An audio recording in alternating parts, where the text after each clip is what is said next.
Done! Ayan guys. Super easy. Yeah. Okay guys.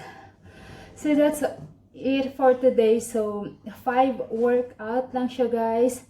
Super effective. 3 sets.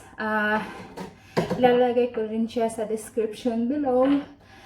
Okay, and please don't forget to rest every 1 minute pagkatapos ng sets nyo. Okay, 5 lang siya, madaling gawin at saka magandang exercise. Okay, kung gusto niyo siya, kung gusto niyo i-tone ang inyong butt, ayan, pwede.